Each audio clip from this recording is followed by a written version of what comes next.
God speaks ये हमको याद दिलाता है कि इस स्थूल जगत के अंदर में जो भी घटित होता है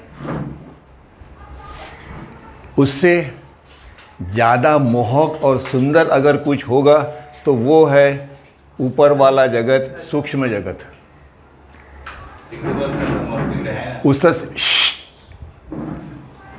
उससे भी सुंदर अगर मोहक अगर कुछ होगा तो वो है कारण जगत। मेहर बाबा ये कहते हैं कि अमेरिकन लोग आए थे, लेडीज़ आई थी और उनसे कहते हैं कि आप यहाँ इंडिया के अंदर में ये सारा देखने के लिए आए, मंदिर मस्जिद और जो कुछ भी बाकी का होगा वो ताजमहल और ये देखने के लिए, कश्मीर देखने के लिए आए कि किसके लिए आए आप? अगर आपको वहाँ ही जाना है तो आप जा सकते हो, आप इसके लिए काहे के लिए आए यहाँ पे मेरे पास में? फिर कहते हैं कि मेरे साथ में जब भी आप चलते हो वो क्षण के लिए आप युगों युगों से तड़प रहे हो, पर आप अभी भी उस माया में हो कि आप कश्मीर के लिए आते हो, यहाँ के लिए आते हो, और अगर जाना है तो आप जा सकते हो। परमात्मा के प्रेमी अगर पहली मंजिल पे अगर वो गए तो वो उनको ये जो जगत दिखाई दे रहा है वो लगता है इट इज़ यूजलेस। क्या बोलते हैं? It's a useless. क्यों? क्योंकि उसने परमात्मा की एक झलक देख ली, पूरी झलक नहीं देखी, एक देख ली। अब उसको अगर बोले कि तुमको स्थूल जगत के अंदर में हम इंडिया का प्राइम मिनिस्टर बनाते होते, बोलते तुम बन जाओ, मुझे कोई इंटरेस्ट नहीं है। हम सब इस मार्ग पे है कि हमें परमात्मा चाहिए। बाबा को गज़ल बहुत पसंद थी, पर वो लिखे हुई अगर किसी सदगुरु के और किसी के इसकी होती तो उसमें क्या था? सिर्फ और सिर्फ परमात्मा के गुण थे, परमात्मा के गुण उसने गाए थे। और वो जो प्रेमी जो था वो ऐसे तड़प रहा था परमात्मा से मिलन के लिए कि वो गज़ल जब भी गाई जाती थी तो सारा हॉल सुन्न बैठा हुआ रहता था। क्यों? क्योंकि उस गज़ल में परमात्मा से प्रेम, परमात्मा के लिए आत्मा कैसे तड़पता है, वैसे अगर हम तड़पे तो फिर हमारा ये जीवन कुछ है, और अदरवाइज कुछ नहीं, नथिंग। क्यों बाबा बार बार इस बात पे ये दोहराते थे इस बात को कि फॉरगेट एवरीथिंग, और पूछते थे अपने मंडली से और प्रेमी जनों से, आपने मेरी शीट देखी है जो अपने डेली सवेरे निकालते हैं अपने शरीर से? तो बोलते नहीं बाबा नहीं देखी। तूने नहीं देखी? अरे ये देखो, ये सारा विश्व जो दिखाई दे रहा है ना सुंदर था, ये मेरी शीट है, और इस शीट में हम कितने दिन तक और अपना ज़िंदगी गुजारेंगे। इससे बाहर आओ, मेरे साथ रहो, मेरा नाम लो। मैं जितना कष्ट सहन करता हूँ उससे थोड़ा मैं आपको दूंगा, उसको सहन करो। तभी आप इस, कहने का मतलब यह है कि आप इस मायावी जगत में आप मेरे रिप्रेजेंटेटिव रहोगे और मेरा कार्य करोगे। और कार्य तुम्हें कैसे करना है? प्रेम से। अगर आपका कार्य गुस्से से होता है, आई डोंट एक्सेप्ट, नथिंग। किस बात का गुस्सा और वाई? ये प्रेम की ये महती है, और प्रेम का ये है कि आप अगर उसके संबंध में हो तो आपका सारा का सारा जितना भी है, तेरा तुझको सौ पता तो क्या लगेगा मेरा। अरे मेरा जो था वो मैंने आपको दे दिया, सब मेरे पास क्या क्या रह गया। इसलिए जितने भी ये आध्यात्मिक किताबें और ये सब पढ़ने के बाद मैं खुद ये कंक्लूजन पे आया, वेदर लोग एक्सेप्ट करे नहीं करे वो प्रत्येक इंडिविजुअल है, पर एक बात है कि सारी किताबें जो है उसका वर्णन सदगुरु ने लिखी हुई, वो वर्णन ये करते हैं कि आपको इस माया से बाहर जाना है, इस इल्यूजन से बाहर जाना है। बार बार ये समझाया है उन्होंने कई बार। भाई जो किताब पढ़ो पर वो परफेक्ट मास्टर की होनी चाहिए। बाबा हमको ये समझा रहे हैं कि इस माया के अंदर में आपको जीवंत होते हुए फना और बका दोनों से पार जाना है। आपको इस भूमि का नंबर 7 में जाना है कि जिसमें आप सिर्फ एक ही चीज बोलते हो कि आई एम गॉड, फिनिश। पर यहां उसको समझा नहीं सकते, इसलिए उन्होंने इसका सहारा लिया। माया के अंदर में क्या घटित होता है, हम डेली अपनी ओरिजिनल स्थिति में जाते हैं, वो परमात्मा की स्थिति है, और हम डेली वहाँ से जब ये बाहर आते हैं तो वो माया की बका की स्थिति है कि जिसमें हम अपने को माया में प्रस्थापित करते हैं। ये लिखा है ना, परमात्मा में लोप हो जाना। हम माया में लोप हो जाते हैं जब हम वहाँ से बाहर आते हैं, और इसी में हम आनंदी हैं। इससे आगे हम नहीं जाते। सदगुरु क्या करते हैं, जो भी लिखाण है सदगुरु का, वो एक ही चीज़ पे कॉन्सेंट्रेट है, वो है कि आगे बढ़ो। हफीज़ जो उन्होंने लिखा है, जो बाबा ने लिखा ना 1 2 3 4 5, उसके ऊपर में हफीज़ का भी है। तो हर सेंटेंस और हर जो काव्य लिखा है कवि हफीज़ ने, उसको बाबा पढ़ के उसका मीनिंग बताते थे कि घंटी बज गई, इसका मतलब क्या हो गया कि वो जो वारवंट के अंदर में जो ऊंट है वो रुक गया। रुकना नहीं, आपको यहाँ से आगे चलना है, रुकने का तो सवाल ही नहीं उठता।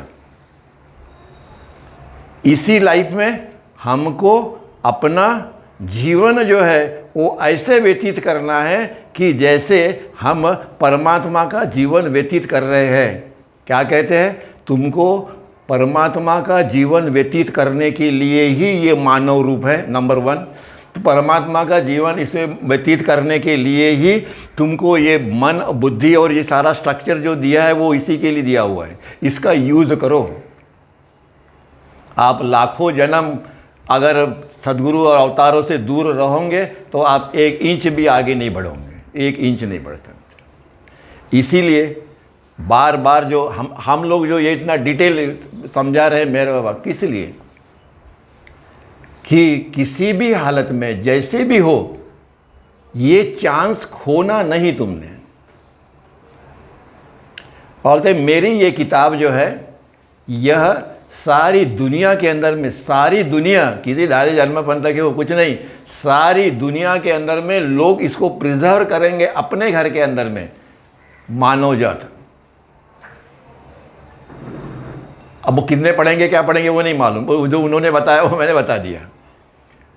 क्यों कि इसके अंदर में तुम्हें वो प्रेरणा मिलेगी परमात्मा खोजने की। इसके अंदर में तुम्हें वह रास्ता मिलेगा कि हमको किस डायरेक्शन में परमात्मा के पास पहुंचना है। बाकी सब ठीक है, ओके है, सब जितने भी है उसको अपने को उसके ऊपर में डिटेल कुछ बोलना नहीं, और बोलना भी नहीं चाहिए। वह बोलते never criticize anybody, why should we criticize, who are we, किसको क्रिटिसाइज करने वाले, who are we, nothing, nobody. वो परमात्मा है, वो देखेगा क्या करने का है। तो इसलिए मैंने लॉर्ड मेहर के टाइम में मैंने बताया था कि ये सारी दुनिया, पूरी दुनिया में चेंज आना शुरू हो गया। अभी जो काम कोई धर्म पहले नहीं कर पाए, जो काम जितना होना चाहिए उतना नहीं हुआ, वो काम अभी इस अवतार काल के अंदर में मेहर बाबा ने पूरा किया। अपना काम करके वो निकल गए, जिसको देना है वो दे दिया है। अब उसको आगे बढ़ाओ या नहीं बढ़ाओ ये अपना मतलब है, पर सारे के सारे धर्म जो है वो यहाँ सैल्यूट करेंगे। क्यों कि गॉड्स फिक्स में कोई धर्म का उल्लेख नहीं है, कोई जात नहीं, पात नहीं, धर्म नहीं, ये नहीं, वो नहीं, कुछ नहीं। बोलते ये जो मेरी किताब है ये आप सब एक्सेप्ट करेंगे, वर्ल्ड एक्सेप्ट करेगा इसको। अभी टाइम आएगा तभी, आगे हम रहेंगे नहीं रहेंगे मालूम नहीं। आगे में ये बताने के लिए कि ये परमात्मा में लोप हो जाना का मतलब क्या होता है, और दूसरा का परमात्मा में निवास करने का मतलब क्या होता है। भाई ये दो चीज़ें हैं, एक ये 7वीं भूमिका है, एक यात्रा नंबर 2 है। तो यदि कोई मानव खास भूमिका में मोहक अनुभव में निमग्न और पराभूत नहीं होता, ये यहाँ पे जितनी भी भूमिका है 1 2 3 4 5, यहाँ पे जब कोई सोल या आत्मा जाता है तो वो पीछे आने के लिए जाता है, आता नहीं, पीछे नहीं आता, आगे, और वो इसी स्थिति में पड़ा रहता है।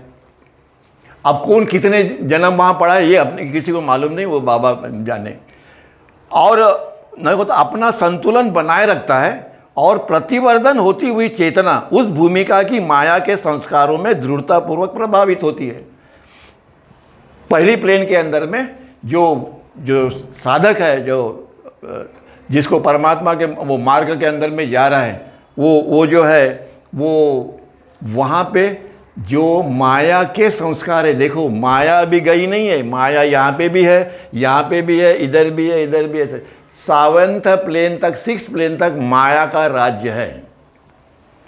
ये मत समझो कि बाबा बोलते हैं कि 5वें प्लेन में है और वो सब लोगों के मन के ये करता है तो वो बहुत ये हो गया, कुछ नहीं। मैंने लास्ट टाइम बताया था, 6वीं प्लेन के ऊपर में जो बाबा कहते हैं, 6वीं प्लेन के ऊपर में जो है, जो परमात्मा को फेस टू फेस देखता है, वो बिल्डिंग के 6वें मंजिले पे है, और मैं हूँ या सदगुरु है वो आकाश में है। अब ये बिल्डिंग और आकाश में कितना अंतर है, ये अगर हमको पता चल गया तो हम इस माया से धोखा नहीं खाएंगे।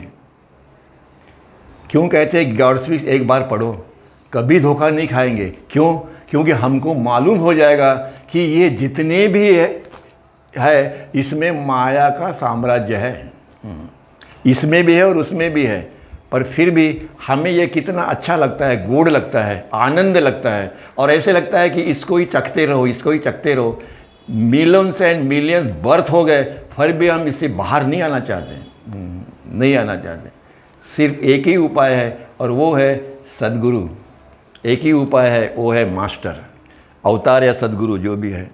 और ये संस्कार जो है, ये इस प्लेन के जो संस्कार है वो इतने घट्ट है कि वो उसमें, और जो साधक जाएगा वो उसी में डूबा रहता है। क्यों? क्योंकि वहाँ का जो आनंद है वो इतना है कि तुमको इस यहाँ पे जो हम लोग आनंद लेते हैं उससे कई गुना। इसीलिए और कहते कि मेरी एक झलक, एक झलक काफ़ी है। तुम्हारे मिलियंस ऑफ बर्थ के संस्कार डिस्ट्रॉय करने के लिए एक झलक काफ़ी है। सिर्फ तुमको क्या करना है? मेरी आज्ञा का पालन करना है। मैंने एक सर्कुलर निकाला था कि सब मौन करो, अपना ये करो, नामस्मरण करो। ये मेरा नहीं था, ये मेहर बाबा का वर्डिंग है जो मैं आपको बता देता हूँ। बाबा कहते हैं कि मैंने आपको बताया, ऑर्डर किया कि आप 15 मिनट करो, उसके बाद में 20 करो, 22 करो, 25 करो। क्योंकि मैं इस युग का अवतार होने के नाते उनका वो फर्ज है बताने का ह्यूमैनिटी को। हर युग में उन्होंने बताया, इसलिए अभी बताया कि वो नामस्मरण आपको याद दिलाएगा नामस्मरण की, और आपको आनंद आएगा। अनुभव नहीं लिया समझो, और मैं पढ़ता रहा युगों तक। क्यों?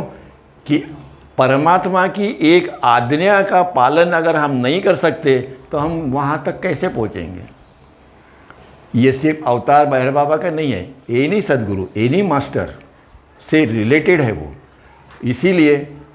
इसीलिए ये वो जो कहते हैं कि दुनिया के बहुत साधारण मनुष्यों को तरह आचरण करता है उसकी। यहाँ पे जो आदमी है पहले वो हमारे जैसा ही आदमी है, खाता पीता ये सब कुछ करता है, पर उसका सारा लक्ष्य जो है वो कहाँ कॉन्सेंट्रेट है? परमात्मा पे कॉन्सेंट्रेट। हमारा सारा लक्ष्य किधर कॉन्सेंट्रेट है? वहाँ बोलते मैं तुम लोगों को ये मार से बचा रहा हूँ, फिर से आया है, तुमको इससे बचा रहा हूँ, क्योंकि वहाँ तुम जाओगे पहली प्लेन पे तो तुम वहीं रहोगे युगों युगों तक, बाहर नहीं आओगे। क्यों कि वहाँ का जो आनंद तुमको मिलेगा, ऐसे लगेगा कि ये ख़त्म हो गया सब कुछ, अध्यात्म यही ख़त्म हो गया। ऐसे नहीं है। और इसीलिए मनुष्यों की तरह आचरण करता है वो जो पहले प्लेन वाला जो है, उसकी चेतना प्रगत हो गई है, प्रतिवर्धित हो गई है, इन्वोल्यूशन जर्नी के ऊपर में उसने अपना कालिक चालू किया है।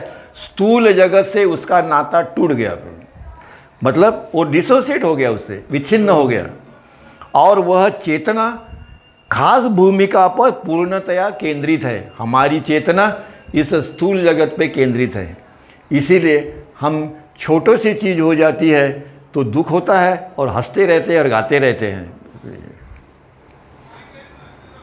पर इससे पाने का रास्ता जो है वो हम लोग ढूंढना नहीं चाहते, और इसीलिए पूर्णतया केंद्रित हो गई चेतना भी, यहाँ पे केंद्रित हो गई चेतना।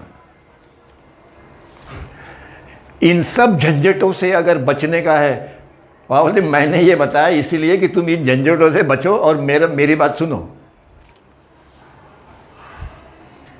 कोई भी आता था तो पूछता था तुमने गॉड स्पीक्स पढ़ा? नहीं पढ़ा। पढ़ो। कितने बार पढ़ा? नहीं बाबा, वो एक लेडी आई, बोलता है बाबा वो मैं प्रेग्नेंट हो गई, बाद में मेरे बच्चे हो गए तो मेरे को याद भी नहीं रहा और मैं भूल गई, और मेरे को कंटाला आता है पढ़ने में। वहाँ से ऐसे करो, बच्चे होने के बाद में पढ़ लेना। क्यों? क्योंकि परमात्मा का जीवन हम सब लोगों ने इसी मानव रूप के अंदर में, इसी मानव रूप में, इसी परिस्थिति में, जैसे हम आप लोगों से बोल रहे हैं हम लोग एक में से, उसी प्रकार से हमारी यह जो चेतना, तो हमारी यह जो चेतना है वो उसके ऊपर में कॉन्सेंट्रेट हो और हम अपना सारा व्यवहार करें, पूरा व्यवहार करें। ये कोई नई बात नहीं है, ये परमात्मा ने, अवतार ने, सद्गुरु ने लाखों बार बताया है, फिर भी हमको इससे छुटकारा पाना बहुत कठिन है, बहुत कठिन है।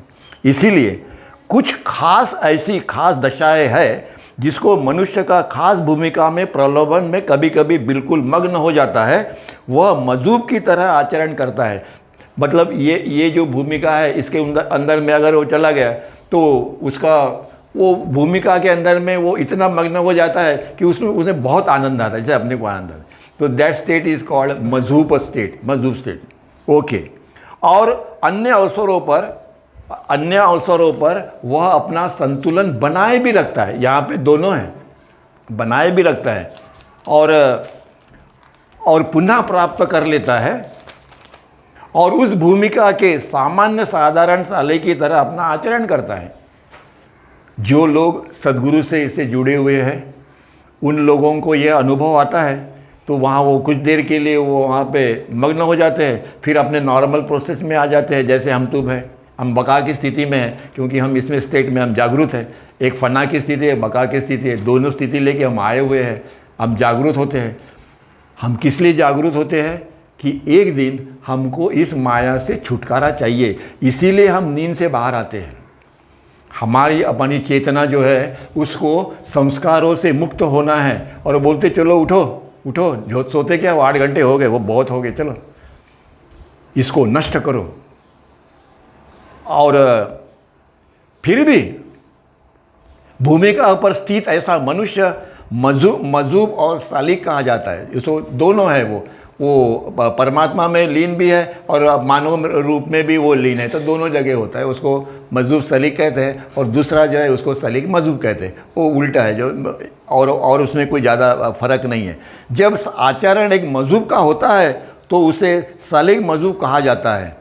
अगर उसका प्रमुख व्यवहार सालिक का होता है, सालिक का प्रमुख व्यवहार होगा तो वो सालिक मजूब कहा जाएगा। इतना उनका ये बाबा कहते हैं।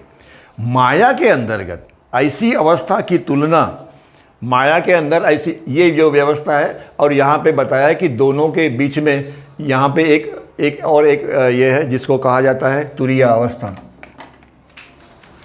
इन दोनों के बीच में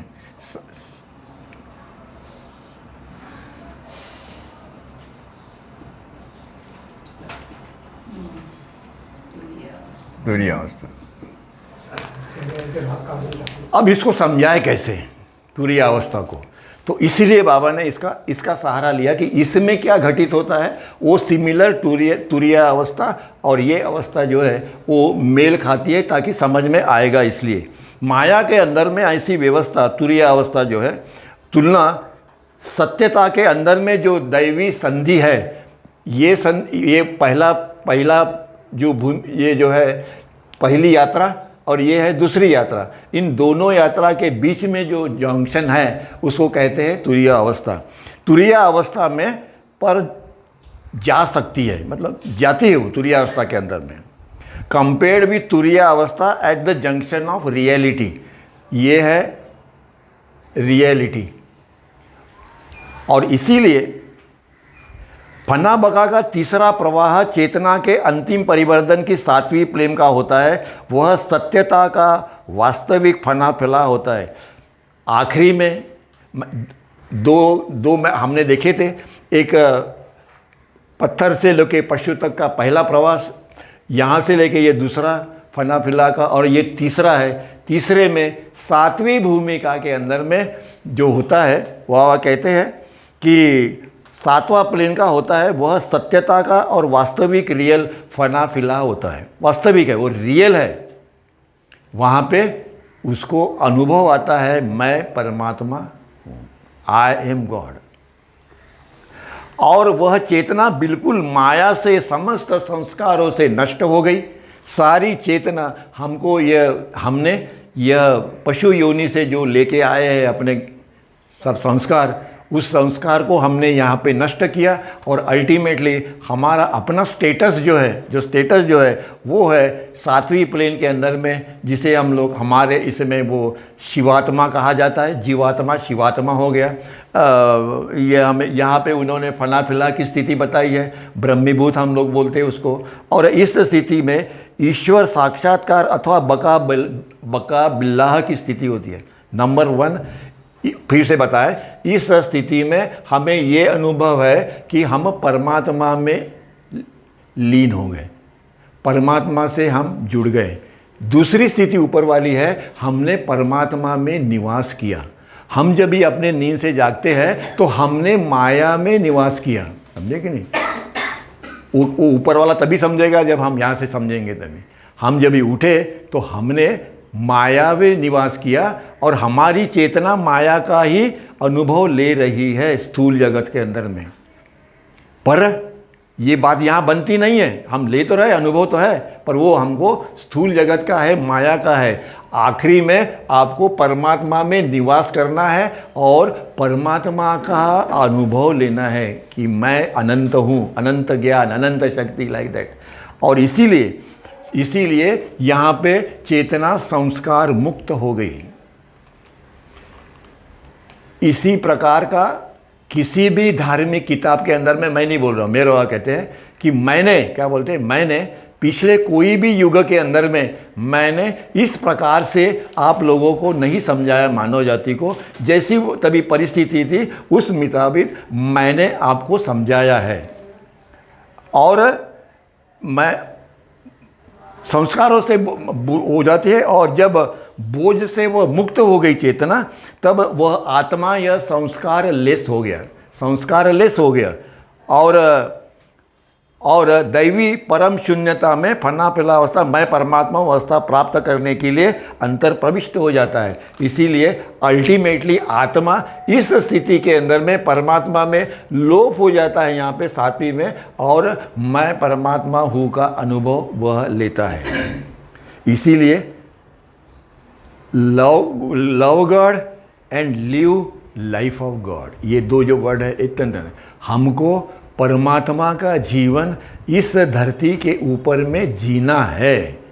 कठिन है, पर अगर सद्गुरु की अगर कृपा हो तो सब कुछ पॉसिबल है। और इसीलिए तब लक्ष्य की प्राप्ति हो गई। जो लक्ष्य था, ये सारा ब्रह्मांड, सारा विश्व जो था, इसका लक्ष्य क्या था, क्या के लिए ये निर्माण हुआ है? ये इसलिए निर्माण हुआ है कि हमारा लक्ष्य है यूनियन विद गॉड, और मैं परमात्मा हूँ का अनुभव। यह अनेक प्रकार से उसे कहा जाता है। और असली यह है असली मजहूबियत की अवस्था। अवतार मेहर बाबा की जय। जय बाबा।